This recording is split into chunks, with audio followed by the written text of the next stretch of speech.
Hello Dan.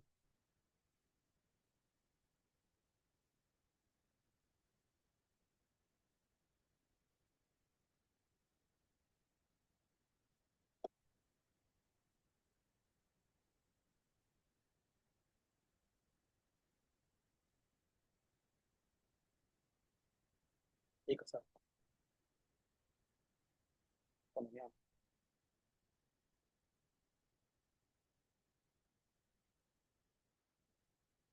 Hii kamera iko sawa, ni autofocus. Hii kamera ni autofocus. Kitu la distance. Audio iko sawa. Video iko sawa. Sawa.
Duncan, can you hear me?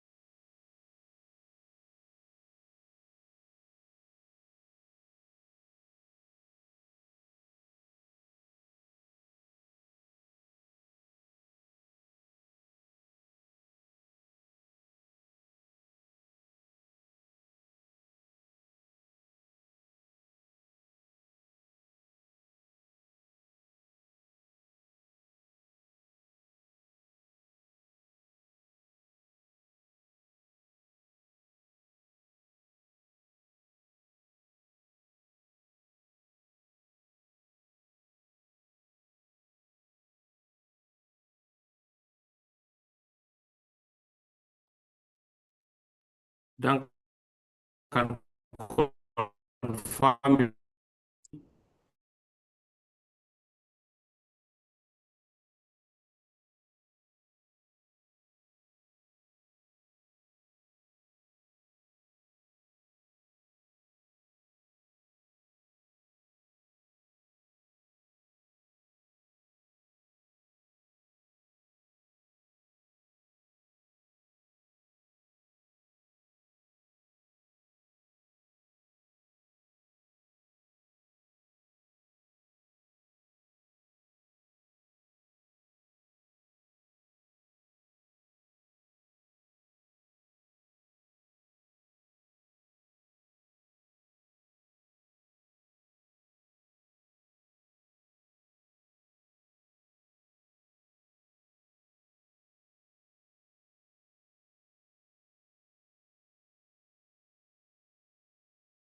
Good afternoon, everyone.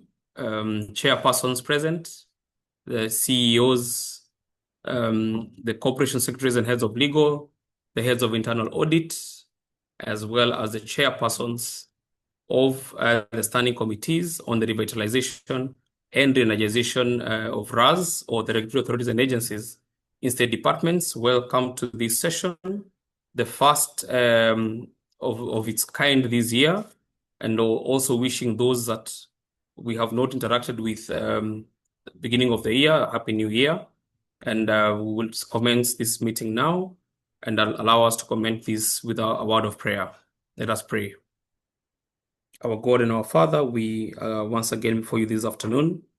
We thank you for the opportunity and the privilege that you have granted us to serve in our various capacities and to serve the people of the Republic of Kenya. As we commence this meeting, Lord, we pray that you be with us, give us counsel, give us your insights, and may the deliverables that are so desired for the benefit of our Kenyan people be achieved and realized within our lifetimes. We thank you and we praise your name, and we pray this trusting and believing in Jesus' name. Amen. Thank you. Thank you very much. My name is Alex Moneki. I am the Director, Regulatory Compliance in the Office of the Chief of Staff and Head of the Public Service. And I will basically just take you through the formalities, just a reminder of the formalities or the protocols that exist in the platforms or in the Zooms that are conducted by the Office of the Chief of Staff and Head of Public Service. As you can see on your screen, one of the things that we request of you to do is to introduce yourselves in the chat section.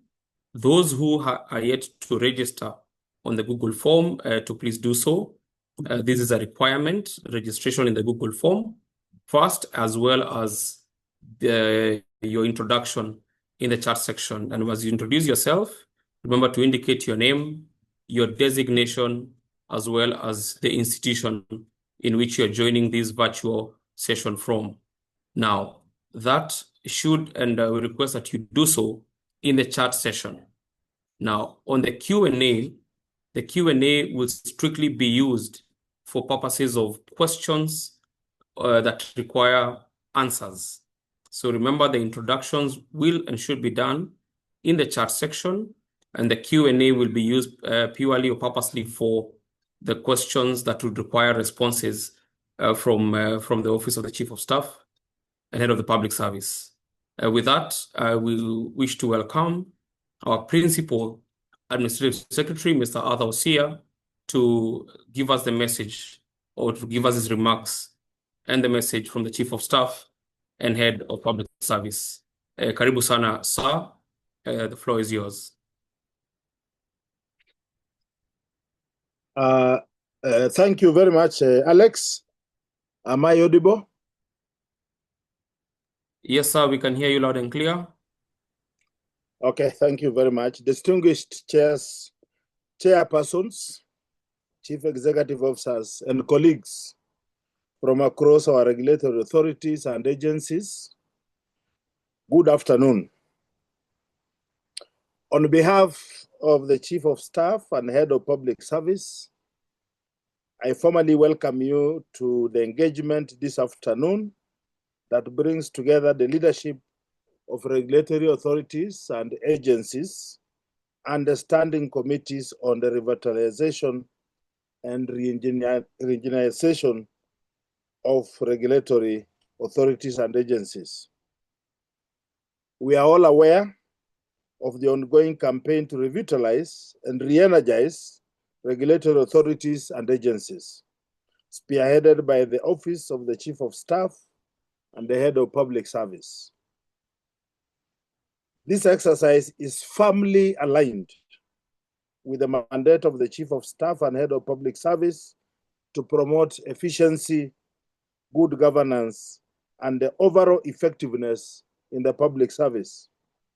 It equally supports the government priority agenda of delivering public services that are transparent, responsive, and citizen-centered.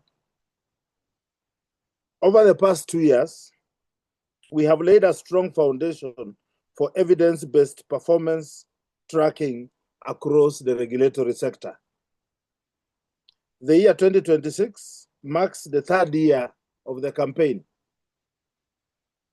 The directive from this office is therefore to consolidate the gains achieved, sustain the campaign's momentum, and institutionalize robust mechanisms for measuring and evaluating regulatory impact on citizens, shifting the focus from inputs and activities to tangible outcomes and results. Officers from this office will shortly elaborate on the specific expectations for each regulatory authority and agency, particularly in this pivotal year when Kenyans rightly expect to see measurable results.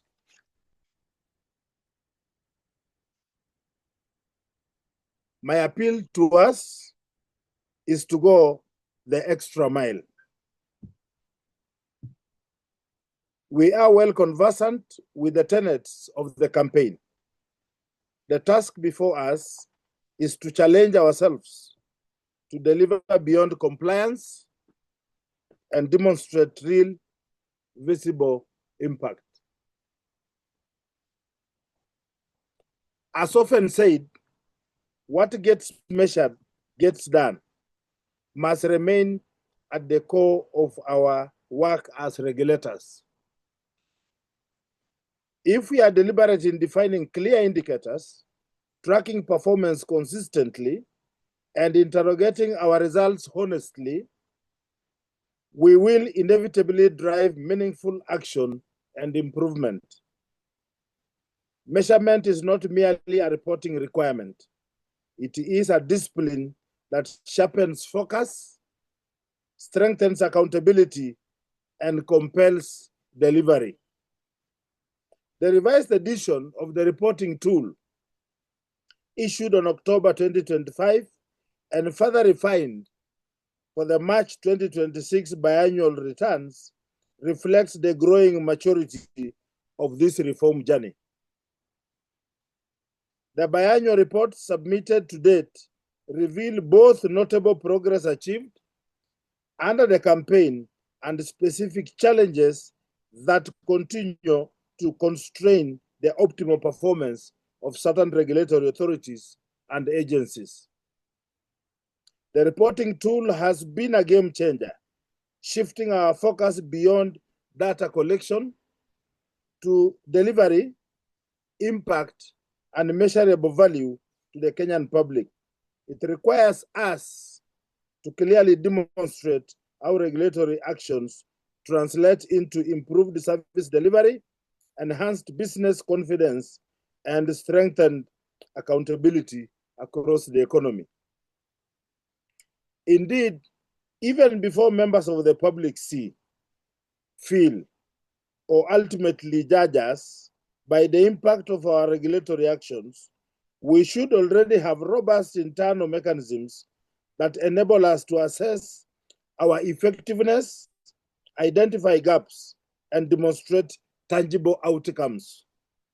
In doing so, we ensure that our impact is intentional, measurable, and defensible.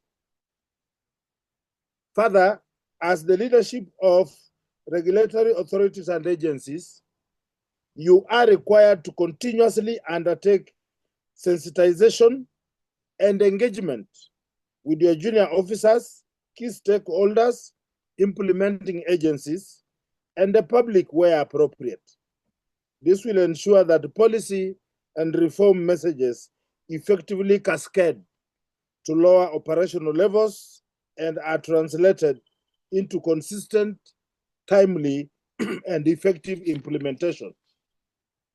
The Chief of Staff and Head of Public Service looks forward to witnessing this measurable progress when he convenes and presides over the third annual Revitalization and Re-energization of Regulatory Authorities and Agencies Conference, scheduled to take place from 28th to 30th April 2026. Further information regarding the conference will be provided in the course of this engagement. Further, the Chief of Staff and Head of Public Service commends the leadership of all RAAs that received recognition in various forums during the year 2025, including the end-of-year gala dinner held in December 2025. This recognition is both an acknowledgement of progress made and a call to all of us to do better.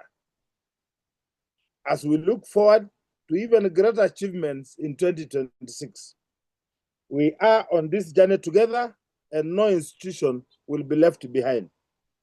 As the Chief of Staff and Head of Public Service has consistently underscored, we must do better collectively and decisively.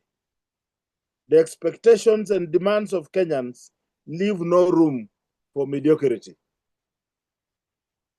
Finally, on behalf of the Chief of Staff and Head of Public Service, I wish you productive deliberations in this engagement and look forward to receiving the next consolidated reports from the standing committees by 9th April 2026. We appreciate your continued cooperation and count on your full and active participation in today's deliberations.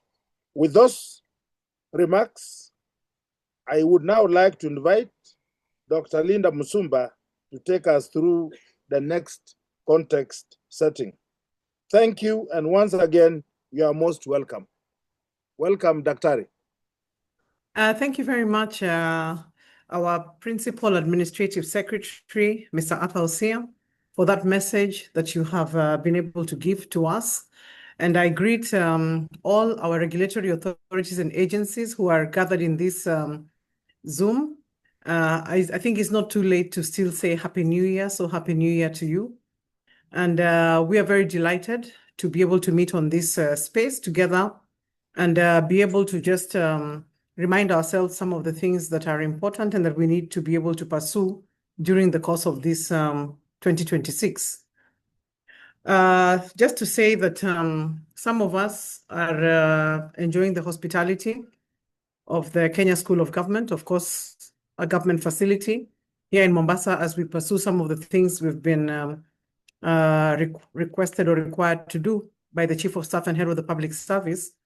So in case there are any regulators, which I know that there are regulators in Mombasa, and you think there's opportunity or scope even to just have one or to share one or two words, you're welcome to let us know. The Head of Public Service, I think Bwana Osia, in his initial conversation, perhaps mentioned it, sends his greetings. He was not in a position to be in this meeting today. However, he looks forward to being able to interact with you during the 3rd annual Regulatory Authorities and Agencies Conference that will take place on between the 28th and the 30th of April this year at a venue that is going to be shared as the time goes by. So he looks forward to that conference, and we look forward to again reuniting with you all to continue the conversation on regulators. So just to repeat my greetings, number one, I greet chairpersons of boards who are in this forum. Within the regulatory space, we understand, of course, that the chairpersons of boards provide leadership. And then, of course, chairpersons of board are accompanied in the work that they do with board members. One of the board members is the chairperson of the core mandate committee, the committee that deals with the core mandate of that institution. And that core mandate is the one, of course, that reflects or reviews on behalf of the board and presents to the board what it is that is the job of that regulator. You also have the chairperson of the board audit committee, the board audit committee that works closely with the head of internal audit to be able to look at the commitments that have been made by the institution or that are required of the institution and be able to present them to the board audit committee to be able to assess that if the performance contract of your regulatory authority said you're going to produce 6 books, that indeed 6 books were produced in the case of a regulator that does publications. In the case of a regulator that is supposed to ensure enforcement or enhancement of particular issues, again, it is the internal auditor's job to also make sure that you're looking at the performance contract. You're also looking at the constitutive statute, the statute that brought you into being, and that spells out or stipulates what your particular role is. Then, in addition to the chairperson and the board, I also extend greetings to the chief executive officers who are within this forum. We're aware the chief executive officers, of course, undertake implementation as guided by the board. And therefore, whatever the regulatory mandate of the RAAs that are within this forum, the chief executive officer is the one who runs with the programs that have been approved by the board, and therefore will create that enabling environment for the different implementing agencies that are under that regulatory authority or agency to be able to carry out their role or responsibility. We're aware that regulators, of course, handle different spaces. We have regulators that undertake work that is public, that has a public nature. For instance, regulators such as, let's say, NTSA, you deal with the public because you're regulating the driving behavior of all the human beings who have vehicles, and also regulating the behavior of other entities that are within that space as well. We have regulators like NEMA that is also regulating the behavior of Kenyans with respect to the way we relate with the environment. Then we have regulators that are dealing with certain special categories of persons or entities or whatever. So you have, for example, the Capital Markets Authority that deals with the entities that are in that space. The Kenya Medical Dentists and Practitioners Board that deals with persons working within the health institution. So what I'm trying to expound the fact that our regulatory role or mandate, whether it be that has a public nature or whether it be one that deals with special interest groups, we have the CEOs are the ones who run with implementing programs. Then I also greet the corporation secretaries within this forum, very important category of persons that guides the meetings of the board and brings to the remembrance of the board items that have been discussed in previous board meetings. This is to say, for example, in the previous board meeting or 3 board meetings ago, it was agreed to carry out certain actions. That corporation secretary assists the board to keep the records and therefore enable the tracking and the monitoring of that particular task or role. And therefore, also bringing to the attention of the board any regulations or laws that are required to be crafted or drafted, and being able to guide them through that process together with the stakeholders that are concerned. Another category of persons within this meeting is the heads of internal audit.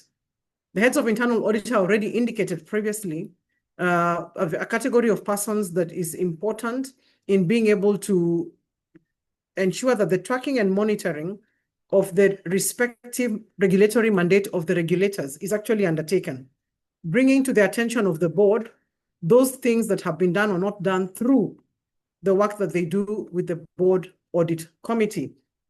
The other group of persons that I want to be able to also extend my greetings to is the standing committees on the revitalization and re-energization of regulatory authorities and agencies. These are entities within the state departments appointed by the principal secretary to assist the principal secretary to carry out the oversight role that is required for regulators within the respective state departments.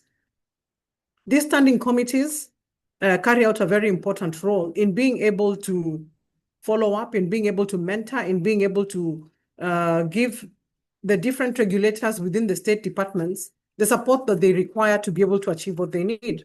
So, for example, within the ambit of the standing committees, it has come to the attention of the principal secretary, to the attention of the office of the chief of staff and head of the public service about boards that have not been fully constituted. In fact, in conversation with some of you, in the run-up to this meeting, we have learned of course, boards that are not fully constituted or circumstances or situations where there are changes that require action from these offices. In the course of his work, Mr. Mwaniki, who is the Director for Regulatory Compliance here at the Office of the Chief of Staff and Head of the Public Service, has attended meetings with standing committees that have called the different regulators under their wings. And we've seen some amazing work being done by the different standing committees, and we're really grateful for the role that they play, because then they provide the eyes and ears both for the PS and for the Office of the Chief of Staff and Head of the Public Service.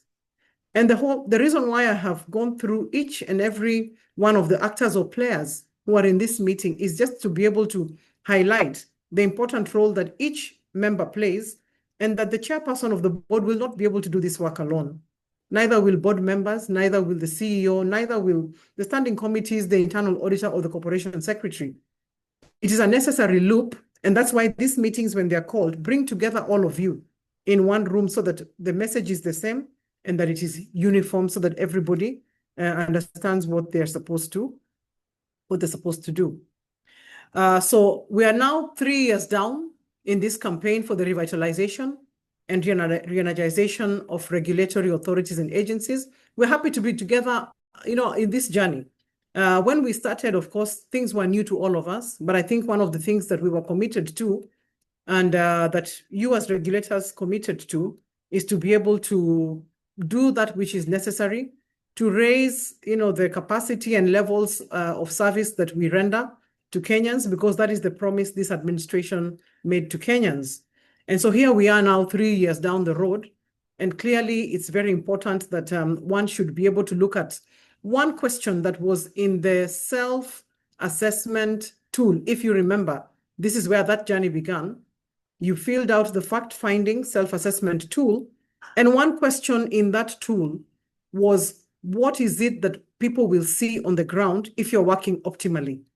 I would encourage that you go back and look at that tool, because in some instances, when we visit with organizations, or when the head of public service is speaking with different organizations, you see we have these files for all institutions. And when he looks at this file and then maybe puts, different questions or different, things to, let's say, the institutions, it appears sometimes information is forgotten. It appears sometimes information could have slipped by. Sometimes we've had changes in the institution where you have a new CEO, but who has not seen that fact finding that was filled by their institution at that time.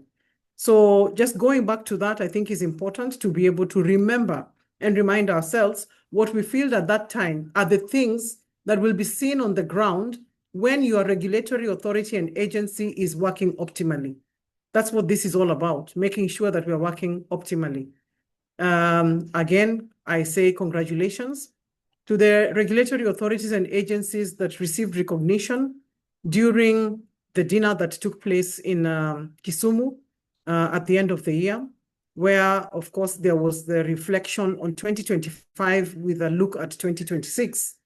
So I just want to say that some of the things that result in those recognitions stem from two things. One of which is, or three things, your biannual reports. This is the reason why this Zoom has been called, so that even as we fill the biannual reports, we are clear on what we are doing and what we need to do. So the biannual reports, we study them, and we're able to triangulate information from those biannual reports with what is on the ground. For example, reports that come from research reports that come from organizations such as KIPRA, or look at the Kenya National Bureau of Statistics, look at different economic analyses, and then you're able to look at what has been filled by a regulator within the biannual report, and be able to then, see how all these things fit together. So from those biannual reports, if you recall, the last biannual report that you filled asked you to upload information from the previous years. So when we are able to look at that and analyze that, then you can see progress from one level to another for the different regulatory authorities and agencies. I urge that when you fill these reports, fill them, of course, truthfully, because, and honestly, and then take your time to be able to look at, to look inward within the institution and fill it as best as you can. Because then looking at the information in the biannual reports and looking at the progress over the different courses of these biannual reports And then you're able to then also look at the reports in the press when you look at regulatory action, because regulatory action is public. Whatever it is that you do as a regulator has a public component because it is for the consumption of the public. The public is supposed to be aware. Therefore, are we seeing you in the, in the media? Does the public become aware of what it is that you're doing? The norms and standards that you're supposed to set as a regulator, are they visible? Are they known? Are people aware of them, and are they adhering? What action are you taking to ensure enforcement and to ensure, especially if you've got the requisite powers and authority for enforcement, what are you doing to ensure that people actually adhere to those things? So I cannot emphasize enough that the biannual reports being filled correctly and also using them for your own purpose to improve and enhance is very important. So the other one, of course, is visibility. When people look at the various media, because the only way for the public to know you and to know what you're doing is when you are putting yourself out there, whether through your websites, whether through participating in radio programs, whether in English, Kiswahili, or vernacular, whether you are using Zoom sessions such as these ones to be able to speak to people, webinars, whether you are appearing on the television or sending out information in whichever way, so that the public that you serve, depending on your mandate, becomes aware of what you're doing is extremely, extremely important. Because then that is the only way that the public can be able to know what you're doing. Just after this, I'm going to mention some of the regulatory action that we have seen in the very recent past, just so that you can be able to get an idea of what we mean when we say visibility. Then the last one, or the third one, is confirmation from the public. As you're aware, the head of the public service, in his capacity as the administrative head of the Office of the President, meets often with principal secretaries, cabinet secretaries sometimes, and meets often with you, CEOs, chairpersons, and the public. The public, of course, the Office of the Chief of Staff and Head of the Public Service is a public office. And so the public often comes to his office to be able to bring complaints, to be able to bring compliments, and be able to interact with him. And so oftentimes he will receive information from around the country regarding different things. And therefore it becomes apparent, whether through letters written to the office or whether they come and have face-to-face meetings with him, we do receive a lot of information from the public that points out to areas that they're happy about or areas that they're not happy about. Institutions do write. So a lot of correspondence coming from the entire country that gives indication about whether, as a regulator, you're carrying out your roles and responsibilities. So we look forward to the recognition that will be given this year, at the end of this year. And that will, of course, come from the work that we are doing right now as regulators going forward. And of course, in the course of this year. So I congratulate those who received recognition this year, and we look forward to the picture that as it will be towards the end of this year.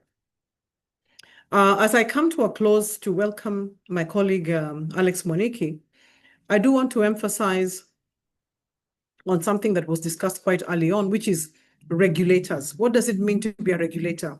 What is the role of a regulator generally? And of course, being a regulator means that you set norms and standards. When one walks into a restaurant, and you see, when you set norms and standards, you're creating order. When you set norms and standards, you're creating order. So when one walks into a restaurant, do they see order? What do they see that makes them realize that we have a regulator that deals with the environment within a restaurant, the environment within the transport sector? When you're driving along the road, do you see order? When you use a public restroom facility, do you see order? Order in the design of that facility, order in the way that it is kept clean, order in the way or in the rules and everything that is available to control or regulate the way that matter from that facility is dealt with. When you use any of the transport facilities, do we know who is on a bus or a matatu from one place to the other, especially when you're talking about long distances? passenger manifest, do we know who is where? Do we know what we're supposed to do in every environment that we get into, whether it is in the banking industry, the Capital Markets Authority, whether it is in the aviation sector, whether it is whichever sector it is there order? And I think that is one test that you can apply yourself to be able to determine whether you're succeeding in your regulatory role, setting norms and standards, telling us how we should behave. I think we all recall the COVID period where we were given different norms and standards that we had to follow. I cite the COVID era because it was new, and therefore there were new things. We were taught new behaviors. We were taught new things that we should do to be able to avoid COVID and to keep safe. So in your regulatory environment, does one see order when they think about the regulator that you are? And this is what the head of public service is talking about, that when he moves around this country, together with the principal secretaries, together with the cabinet, together with the president, do they see the order that is supposed to be seen in that particular environment? And so I think this is a question that, of course, you'll need to be able to reflect on. Regulatory action. Regulatory action that is available to you, of course, includes different ways in which you highlight what you as a regulator are supposed to do, as well as enforce. So, for example, in the recent past, we've seen like the Commission for University Education released a notice that outlined which the bona fide universities, or released a notice that advised the public about universities that are illegitimate or that are not legal. And this is very important. Just putting out that notice, it advises people who are about to spend their money, their hard-earned money, to spend 3 years, 2 years, 4 years within an institution, only for them to not be able to graduate. So such a notice is very, very important to bringing to the public's attention this. The question then that also arises beyond that, putting up that notice, what happens? Do you shut? Or do you leave it to and hope that Kenyans everywhere will have seen that notice? We are aware about the limitations that there are in the reach to social media or even all other media. So what happens beyond that? We also saw the Council of Legal Education also put out a notice advising the public about which are the bona fide law schools, indicating very clearly in that notice when the license for each institution was granted, how long that license lasts, and the amount of time that is left for each to renew. This is a notice, of course, advising those parents who would wish to take their children to law school or children who wish to join. Then you have, for example, the National Construction Authority, which also released a notice asking the public to be able to look at their website, to be able to know whether a contractor is actually within, is properly within their mandate, or is actually licensed or is recognized by the National Construction Authority for the period in question to be able to undertake their duties. Again, regulatory action. Then you have, of course, as a regulator, again, we've seen the National Construction Authority on a number of occasions where we've had, unfortunate incidents of buildings collapsing, because we are not saying that as a regulator, things will not go wrong. But when they go wrong, what is the action that you take to be able to provide confidence to the public within that environment that you are on top of things and that you're taking care? You see, the whole gamut of regulatory action also requires for you to be able to make the public feel comfortable about your role as a regulator, being able to protect and being able to, again, set those norms and standards and reset them when those standards have been affected. We've also seen the Kenya Bureau of Standards issuing warnings, notices, the Anti-Counterfeit Authority giving information to the public about those things that are counterfeit, the standards that are therefore required for the different goods and services, both by the Kenya Bureau of Standards as well as the Anti-Counterfeit Authority. Just only yesterday, we were looking at a notice that was put out by the Communications Authority regarding a number of mobile phones that do not pass the test or that have not been authorized for use in our market. And I dare say that, looking at the list of those funds, there was hardly, any that I recognized or my colleagues were aware of, but will obviously be in the market and for which the consumer requires that protection. So once again, being able to provide the market with the information required. Question still remains, what happens when people continue selling these things? Are we then going on to prosecute? Are we then going on to be able to do this? Then we have the SASRA, that is the SACCO's regulatory authority, which suspended the licenses for multiple SACCOs that are operating not within the required regulations issued by that authority, saving the public from their money, going to waste or getting into institutions that they ought not to.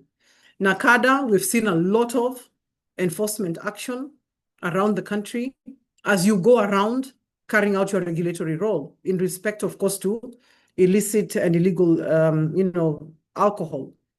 Then you have today, just this afternoon, as I was just reviewing, the different regulatory action, I saw the Kenya Medical Practitioners and Dentists Council that has issued a notice asking for mandatory verification of ownership and registration of records for all health facilities. As a regulator, between the last time that you took information and details from your implementing agencies and until now, there's of course institutions that will come up subsequently. So what are you doing to ensure that at all times you are maintaining watch and at all times that you are aware of what is happening out there? Many a time we see reports of and names of institutions, or for example, when we see the minister or the cabinet secretary for health saying that such and such institutions don't exist, such and such produce, were actually produce records for SHA to be able to pay them, and they don't exist. So as a regulator, do you know who is where and is doing what? What measures have you put on the ground to be able to make sure that you are 24/7 aware of what's going on? I can just maybe list another one, Capital Markets Authority, that has been able to license 5 new entrants into that market so that they're able to operate in our markets. Again, as a regulator, you are facilitating people who want to do business, people who want to get into spaces. You are facilitating them to be able to do that. You recall the head of public service indicating previously that a regulator, you're not just there to penalize and to break down, but it is to provide those people who want to get into that space with the mentorship and with the help that they need to be able to do something. So for example, an approach would be, before shutting down everybody in this particular sector that you're in, you probably can be able to call them for a meeting, have a conversation with them and tell them what the standards are, give them time to comply, protected time to comply. And then where they don't then comply, of course, then you can take the action of shutting down. So before shutting down, because this, of course, occasions difficulties for Kenyans, you want to be able to be as facilitative as possible to be able to do that. Then also another thing that I saw for the Capital Markets Authority is the scandal that took place where they of course have been able to penalize the people from the Chase Bank, the board for Chase Bank, for misleading investors to the tune of something worth a 10 billion bond. So at the end of the day, as was said by the head of public service, if regulators do their job, then the promise made by this administration to Kenyans will be achieved. And generally, because Kenyans, regulators are the first point where people will feel that this government is working or this public service is working. And so just to encourage all the members within this forum, playing the different roles that you're playing, that you matter. Each and every regulator within this environment is important. The role you play is important. And as again, the head of public service always says, in the respective responsibilities that we have, we're there for a season, only for a short time. And for the time that we're there, can we just do our best to be able to, achieve, what it is that we're supposed to achieve? For the short time that you're a chairperson, You're a CEO, you're a head of internal audit, you're a corporation secretary, you are a standing committee. Can we just do the best that we can to be able to achieve that? And for now, even as I yield and give my colleague, Alex Moniki, the opportunity to be able to take us through the rest of the program, I just want to say thank you to you as regulators for the cooperation that you extend to our office here, the Office of Audit, Legal and Regulatory Compliance, in the course of our work, as we try our best to be able to do what we're here at your service. And if you require anything, like you're looking for maybe a certain record, or you're looking for a certain document that we may have dealt with previously, you're wondering how to fill your biannual report, you're wondering how to do whatever it is, please feel free to reach out to us. We are more than happy to be able to assist in any way that we can, as we work together towards, of course, the Kenya that it is that we want. Thank you very much.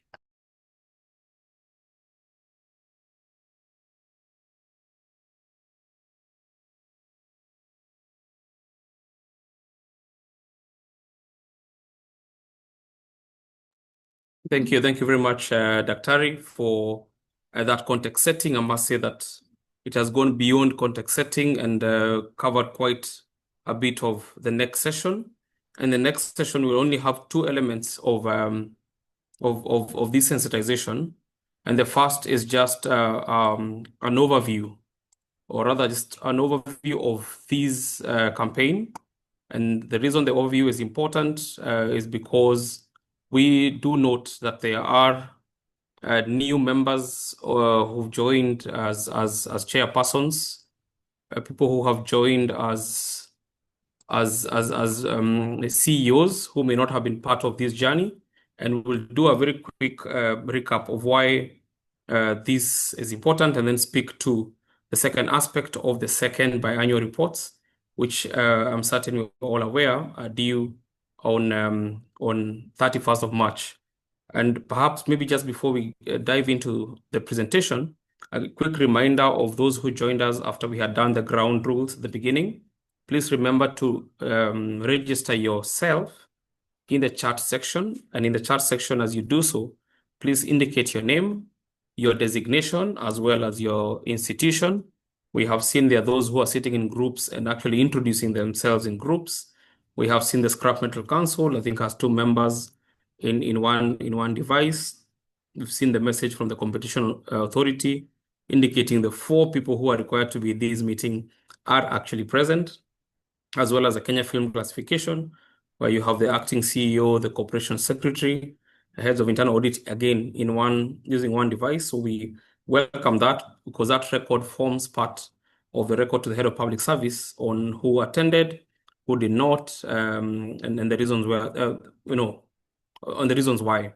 And perhaps for the CEOs who are also present, again, reiterating what has been indicated by our PAS and Dr. Musumba, it's important that to ensure that all the players in this space are present so that the message is the same. And we request that you're able to facilitate by your chairpersons, your corporation secretaries, as well as your heads of internal audit to be present in this in this session. So we then quickly dive into the presentation. It's a short presentation which will cover the fundamentals, basically the fundamentals of this campaign to revitalize and re-energize. Why does the campaign, or rather, what does the campaign seek to achieve? Who are the key actors in the space? The current stage we are in, Dr. Musumba did indicate we are in year 3 of this campaign. Then what are the resources that are available? Again, towards the end of her remarks, she did also mention where these information will be present. What are the next steps and the upcoming engagement? Our past did make reference to the upcoming engagement was a conclusion. So the fundamentals of this campaign, and I think it's not enough to repeat why this was instituted. It is not enough to indicate why this is being done.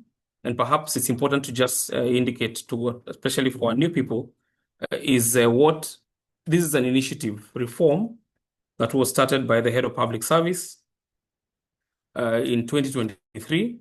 And really, it was established to restore effectiveness, visibility, accountability, and impact in the execution of your mandates as regulators. And I think so much has been said at the beginning that this is now being visible. The head of public service feels and has seen and has experienced your visibility and your impact in the various sectors that have been referred to. And again, also, this is to anchor a structured reporting, as we'll be speaking about it, the issues of supervision, both from the point of the principal secretaries through their standing committees on revitalization and re-energizations of RAAs, peer learning, which has happened in the last two annual conferences, and of course, the continuous improvement that is required. And in that scale, in that entire ecosystem, we are engaging 125 regulatory authorities and agencies within 38 state departments, with each state department then having a standing committee, which is the eyes and ears of the principal secretaries and the reporting framework to the head of public service. And basically, we are talking about a whole of government approach in the regulatory reform initiative, and not just an isolated reporting exercise. It has to be end to end. And what then does this campaign seek to achieve? And I think all of us as regulators must reflect: have we achieved these things, or at what stage or level of achievement are we at as a regulator? You sitting as a chairperson, as a CEO, and you look at, this is our mandate as a regulator. Where are we? How can we rate ourselves? And the first, of course, is to strengthen that execution of your core mandate as one of the things that the campaign seeks to achieve. The issue of the improvement of quality, timeliness, and the consistency of the service, the regulatory service that you deliver as a regulator. The issues of visibility, which then builds the credibility of RAAs to the citizens and the stakeholders. At the end of our execution of our mandates, we have the citizenry, we have the public, we have the various stakeholders to whom we serve or we attend to. Then, of course, there has the fourth thing that the campaign sought to achieve was addressing those institutional, the systemic, the operational, and gaps that existed to enable you then perform optimally. And this has been a continuous process. There are those that have been identified. There are those that have been resolved as we speak, and we've seen this throughout. If you look at the reports that you submitted from the first one in October 2024, the second one in March 2025, the third in October 2025, we have seen these gaps or these challenges reduce in a significant way, again, through the involvement of your respective PS, as well as the Office of the Chief of Staff and Head of the Public Service. Now, again, the fifth thing the campaign sought to achieve was promoting that coordination and the synergies that are created so that we avoid the duplication of mandates. And this was an issue that arose particularly at the beginning of this campaign with the percentages, the very high percentages we had of regulators indicating that one of the challenges that they experienced was on overlaps of mandates. We are doing this, there's also another body doing this. And so that, of course, then created a problem. And we have again seen some of you have managed to overcome these duplications. And we'll be looking forward again when we look at the reports in March of are there any few or are there any regulators that are still having this issue of duplication of roles and what is being done about it. And lastly,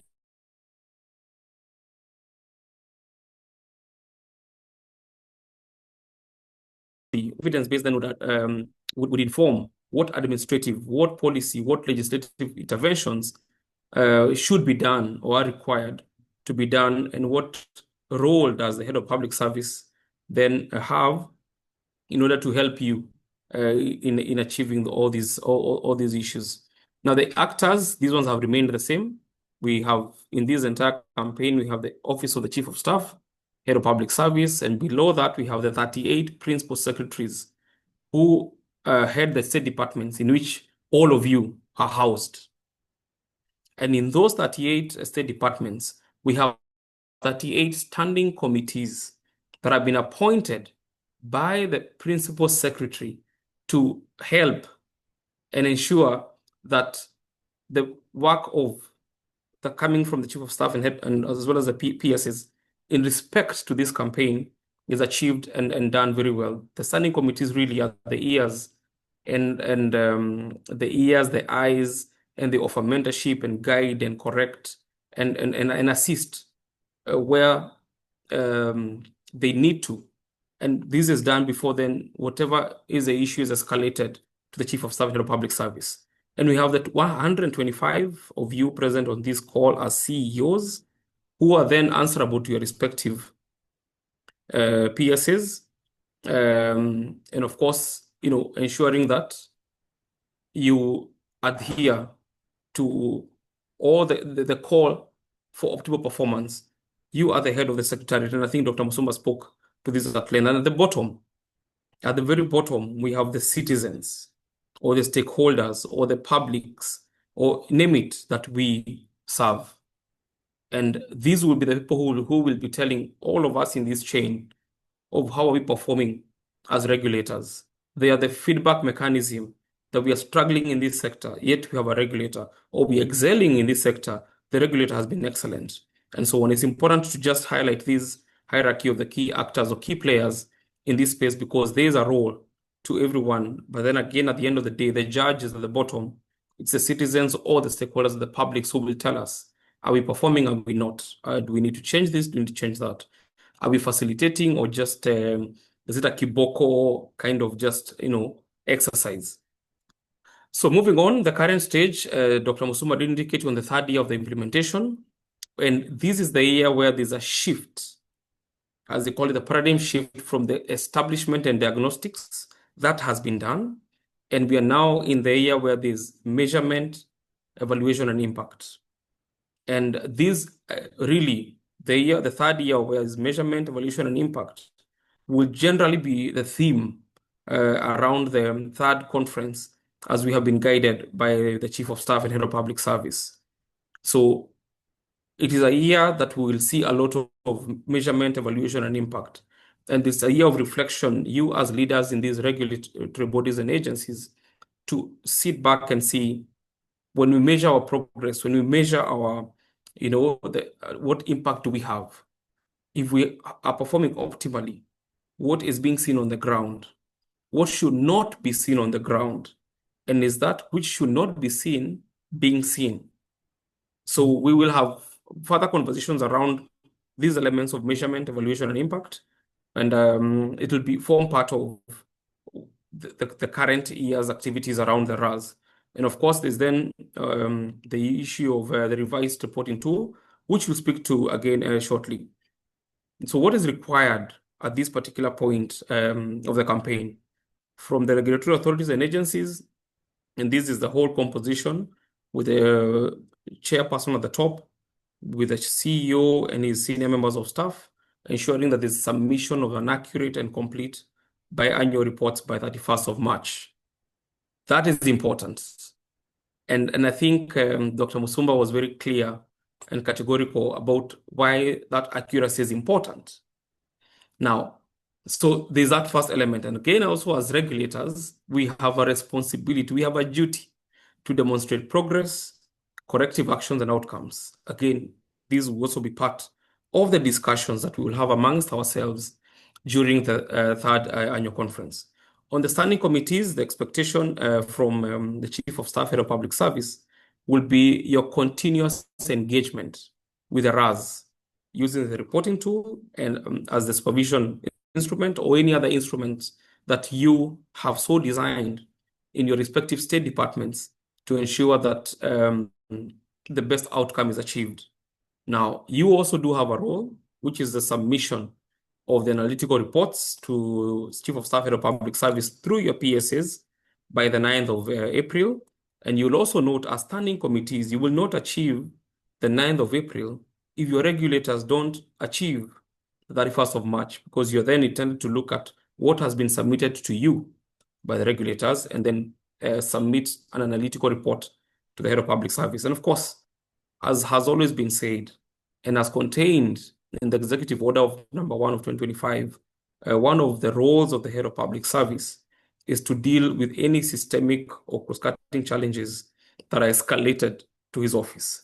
And if you are a regulator and you have systemic challenges that now require escalation to the chief of staff and head of public service, please do so. Please do so, because only then will the head of public service, address them.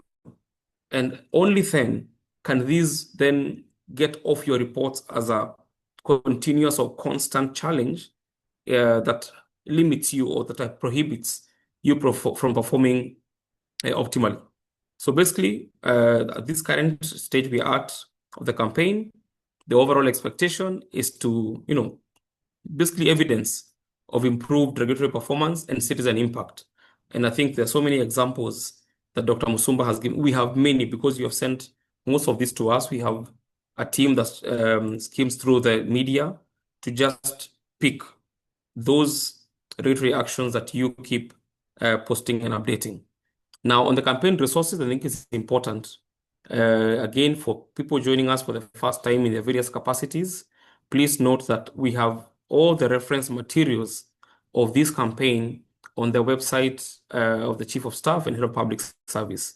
And when you go to that website, you will find all the circulars and directives under the circulars tab, and there will be a sub-tab of regulatory compliance. You will find all the circulars and directives that have been issued.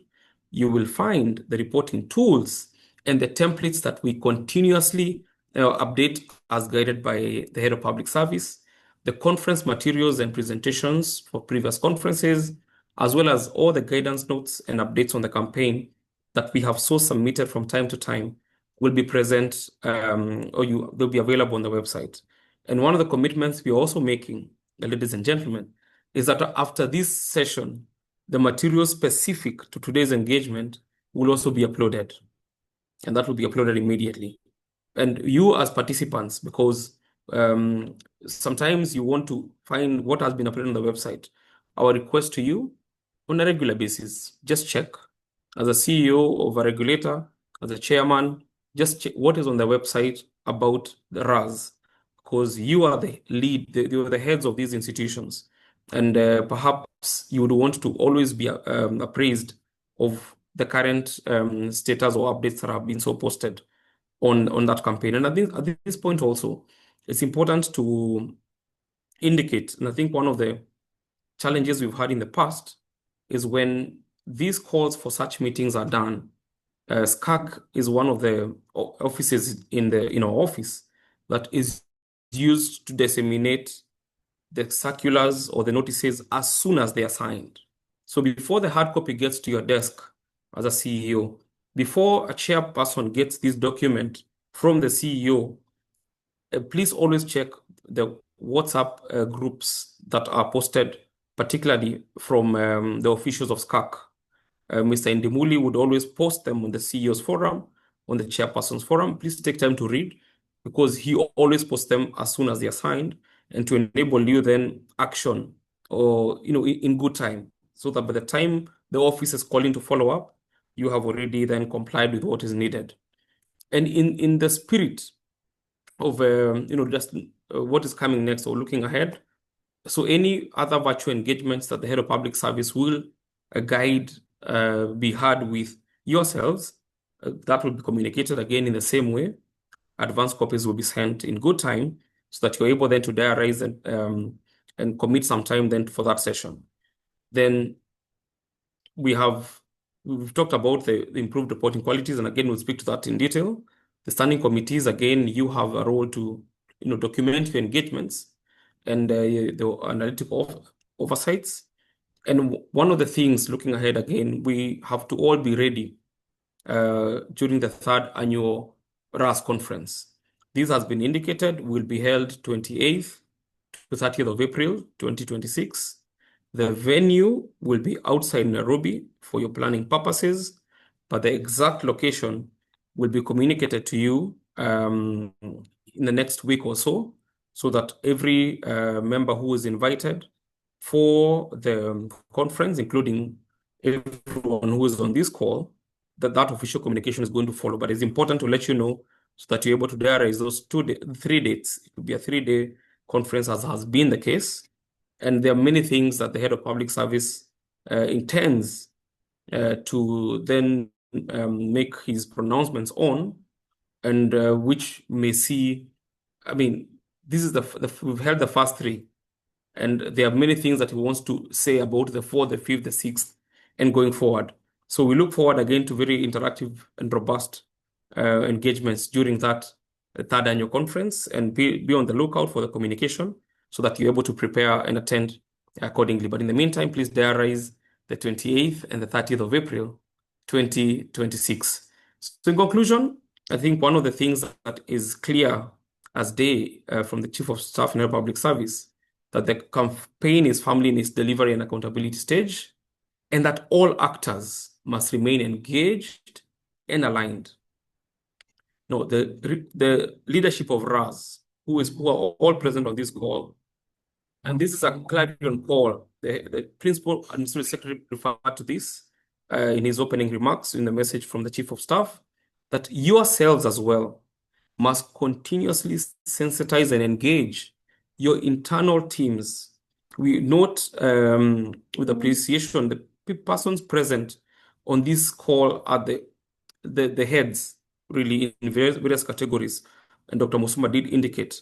But you have a whole array of staff in your respective departments who need to hear this message, who you lead and who you need to continuously sensitize and engage.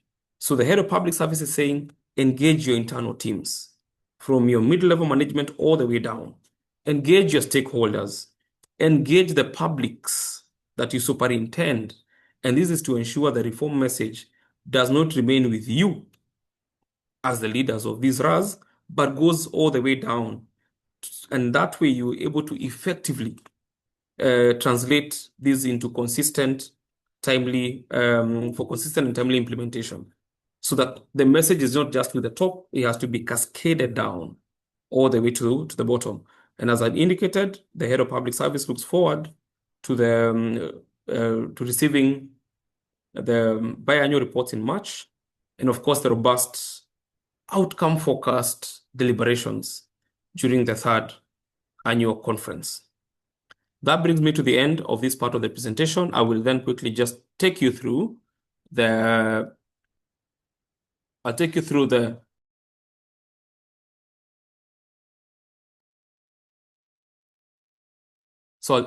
the reporting tool for March, even as you get ready to populate that and share with your standing committees before by 31st of March. So I'll pull that up quickly.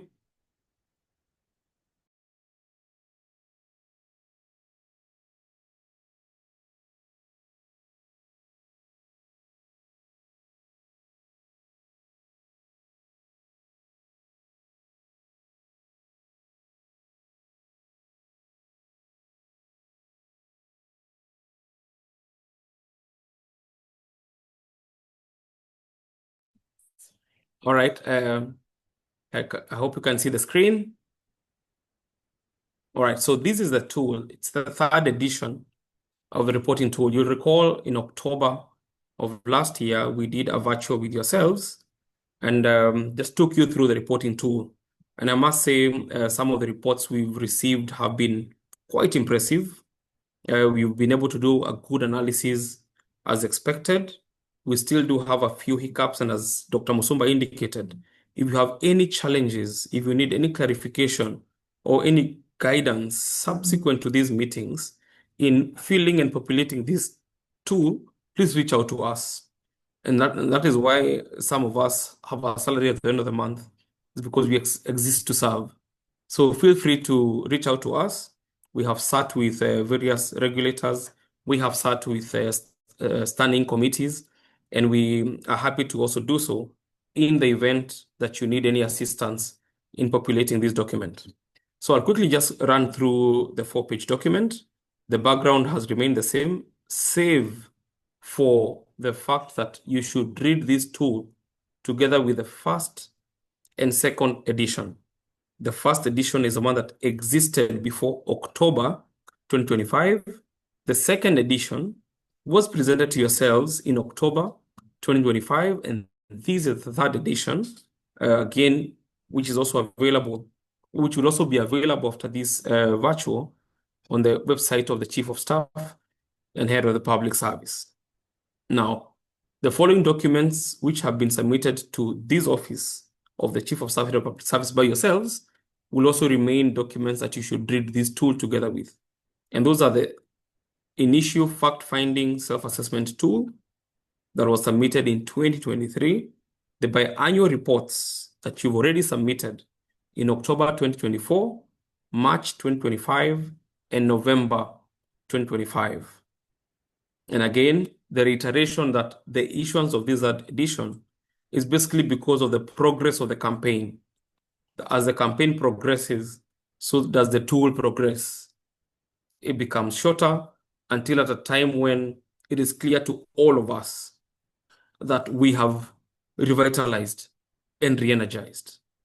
So again, it's important to also reiterate why this is being done, again, in line with the mandate of the Chief of Staff and Head of Public Service as set out in the Executive Order number 1 of 2025, basically gives the Head of Public Service certain responsibilities that I'm certain you're all aware of. But at the end, you all remember that he is responsible for the overall effectiveness in the public service. Again, so that's just the background. You will get a chance to look at this, but I just want to dive straight into the tool itself.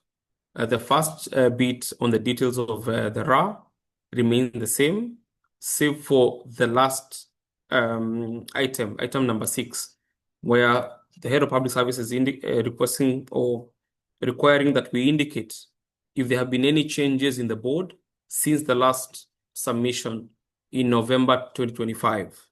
And here the expectation is that there's an expiry of a term of a chairperson, we have a new chairperson, expiry of term of a CEO, board member, and so on. So this is the place where you will indicate those details. And it's important because this campaign then has to continue even post ourselves existing as certain officers with certain responsibilities from time to time. So that it should not be a campaign that is premised on with the CEO as a person, but it should be with the institution. So a CEO exiting, a chairperson exiting, a head of internal audit exiting, a corporation secretary exiting, then it does not then kill the momentum. Because at the end of the day, once there's that optimal performance of an entity, then we have been fair to the members of the public or to the citizens that we serve in the execution of our mandates. So the first bit remains technically the same. Now on number 2, if you recall in the second edition, the requirement was uploading the grid that you had submitted in October of 2024. Now, this third edition requires you to upload only 2 grids. The one that you submitted to Costs and Hops in April 2025. Number 2, you upload the grid. And that's why we always share this document as a Word document, because then you're able to quickly and easily do your edits. So Roman 2 is you upload the grid, and this is on the frequency of deployment of the powers or authority that you've been granted that you submitted. So Roman 1 and Roman 2, it's purely a copy paste. You copy what you submitted in April 2025, copy that which you posted in November 2025, and you paste them there. Now, number 3 will be what you will be required to upload for the period now running from November after you submitted to March, end of March. And then this is the grid now showing the frequency of the deployment of your powers and authority uploaded there. So we'll have 3 grids. And the 3 grids tell a story. The 3 grids tell a story of how have we deployed our powers or authority as a regulator. Now, once those 3 grids are there, the question now, the requirement is on number 4, where you're comparing those 3 grids. And as you compare and contrast, you're providing explanations about the differences. This has gone upwards for this reason, downwards for this reason. And what are the changes in the trends and patterns? Again, this hasn't changed from what you submitted in the previous second edition report. The only thing that changes is now you're only comparing the last two. So that's on the frequency of deployment of powers. And the grids are important because the grids are fed into a system maintained in the office that is then analyzed and give the graphs and tell the story of each regulator based on the grids that you have just posted in this in this report. And I think this is actually is what really informs the head of public service. Where are we once he opens the system and clicks on any regulator, he's able to tell the story from the analysis of those grids. Now, on number 3, this is always a very interesting question where you rate yourselves. And your rating is based on the grids that you have submitted. In your capacity as a regulator, where do you rate yourself? Are we poor? Are we doing average? Are we fair? And again, this is important because if you look at the last 3 reports and you look at the rating, is it a constant rating of poor? Because then there's a problem. Are we just playing safe and saying fair, good? Or have we then moved from average to good to now, excellent?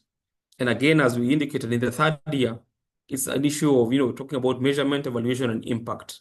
So the focus here is trying to see if you're not in D and E of good and excellent at year 3, what is the problem? What needs to be done? And so on. So again, accurate and of sincere performance, because that is again what informs what actions should be taken. 3.2 doesn't change. If you assess yourself in the band of that, provide some details as what are the key enablers. And again, this is important because during the conference, you will also be telling and informing those who are not in 8 and 10, what are those things that you have done to ensure your performance is at 8 to 10. And of course, if you do not score 10, again, what are the reasons? And there could be a reason. It's important to keep reflecting. What are these reasons that are making us not be at excellent by year 3 of this campaign? Now, on number 4, so there are 2 grids that are coming in. The first element in number 2 is on the frequency of, the frequency of deployment of authority as regulators. On number 4 is on impact. The impact of you exercising your regulatory mandate. So again, you upload the grid for October 2025 and the grid for March. So here you're only going back once. The same grid you submitted in October 2025, you'll be submitting it now, uploading it there, and your new grid has the things that you have done between November and March. What is their impact in your space? What is that impact? Then you account for the difference between 1 and 2. And number 4, if there was no change between 1 and 2, then provide for an explanation of the same. So our impact, it's even use of percentage, was at 60% when we submitted in October. It's still at 60%. Does it mean there's no movement? I mean, what does that mean? And just create a clear picture so that when HOPS looks at this, is able to see are we achieving, do we have an impact in us exercising our mandate and performing at optimal levels?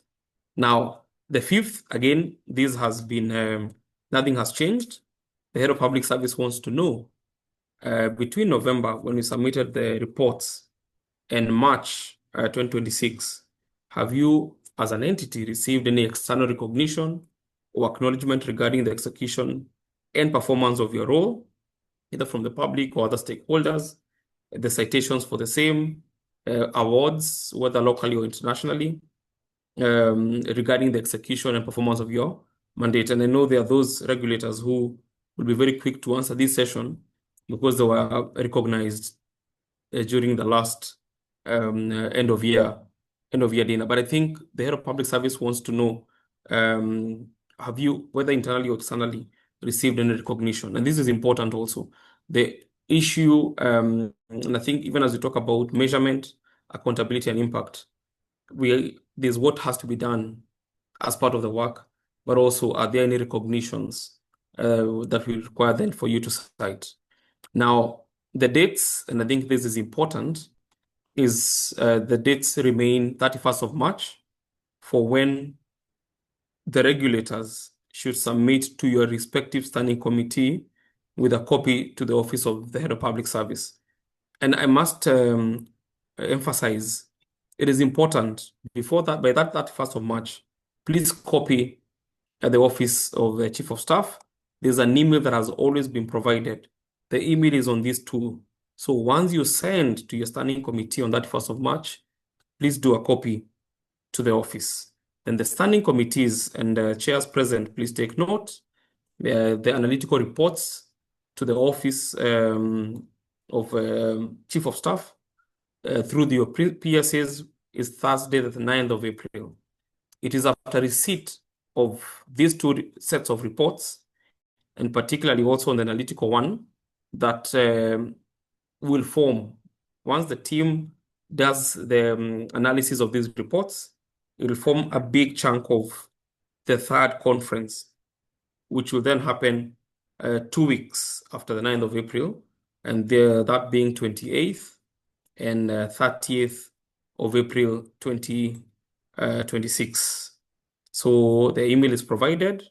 Once you send your copy to the standing committee, please do a copy to HOPS's office.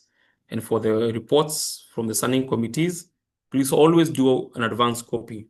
Hard copies have a way of getting, getting delayed. So once you send an email, then it's quickly acted on, and we request that you do the same by end of those dates.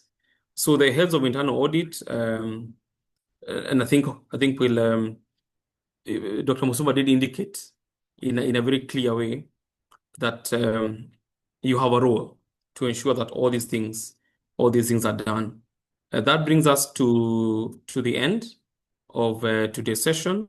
I don't know whether there are any questions, comments, that we can take a few so that we're able to conclude this session by 3:30 and to enable yourselves to get back to your other duties. I thank you all, and I welcome questions, concerns that we can quickly answer. And if there are none at this particular time, you have our email address. Please feel free. You have our contacts. Please reach out. We exist to serve you, and we will be available as we expect you to be available for the people you superintend. And as you go out also to do such engagements, not only with your internal staff and stakeholders, but also with all the people that you superintend, the members of the public, if you're a regulator that deals with members of the public, what platforms are you using to reach out to these people? You are welcome to use our Zoom facilities. They're available for use during this period of February or up until around 9th, 10th of March. So if you need to host a big meeting of about 10,000 people, feel free to reach out to us. We'll be happy to assist you with that. So if there are any questions, we'll be happy to quickly take them.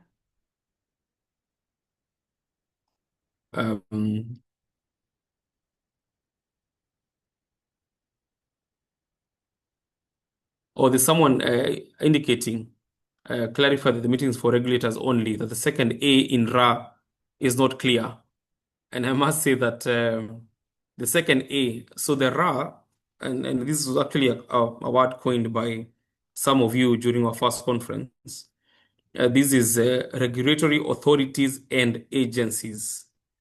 So R for regulatory, A for authorities, and the last A for agencies. That's how the name RA was coined by, I forget the name of, it was a chairman who was speaking during the very first engagement that we had.